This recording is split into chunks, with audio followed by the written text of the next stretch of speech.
Typically, in my experience, when you're in an Asian family, you're always reminded of the fact that lighter is seen as more beautiful.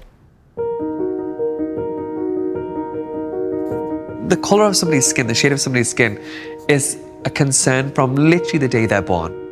Lighter means beautiful, darker means unattractive. And it was everywhere. It was in the movies we'd watch, which were Bollywood movies. They were always beautiful, light-skinned people who were the stars of these movies. We used to have horrible names for some of our extended family members who were darker skinned.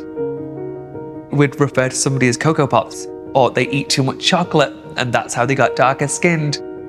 There was chit chat about this person might not get married, or will you be able to get a good job? That was a conversation that was ever present in my life. It's not how smart you are, it's not how kind you are you light enough to be taken seriously?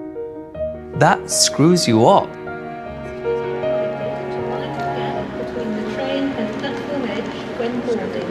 The one thing that was a constant as a child was being aware of my skin tone. It never went, there wasn't a moment in my life for 17 years where I didn't think about it. It couldn't get more personal. But the pressure to be someone different wasn't just coming from my own community. In Yorkshire, I felt it when I stepped out at the front door.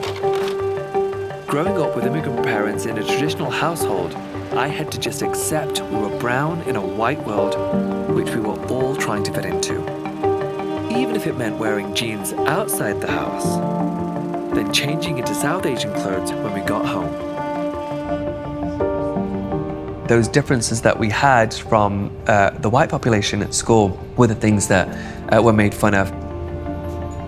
We had Pakistani food at home, therefore our smell, the way I spoke was a little different. I had a bit of an accent. We spoke English, but also Urdu at home and Punjabi.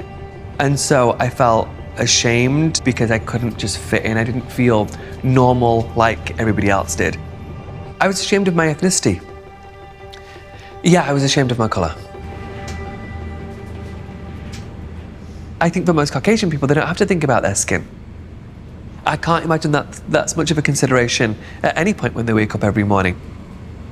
But for me, that was something I thought of every day when I woke up. I thought, oh, what trouble is my skin going to get me into today? And so at 9, I was already making grand plans to bleach, to do all I could to be as non-Asian as possible.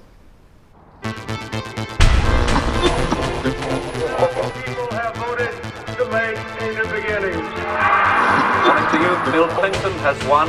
He will be the next president of the United States. These are the headlines. I had one cousin and I knew she was using bleaching cream. I knew where she kept it, and so I stole that from her.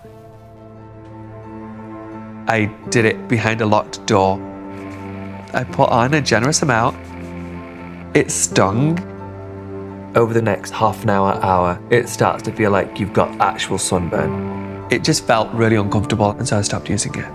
I think when people think of self-harm, they think of something very different to skin bleaching. Now when I look back, I think, God, how did I think that wasn't self-harm? It's a very different version of it, but absolutely it's self-harm.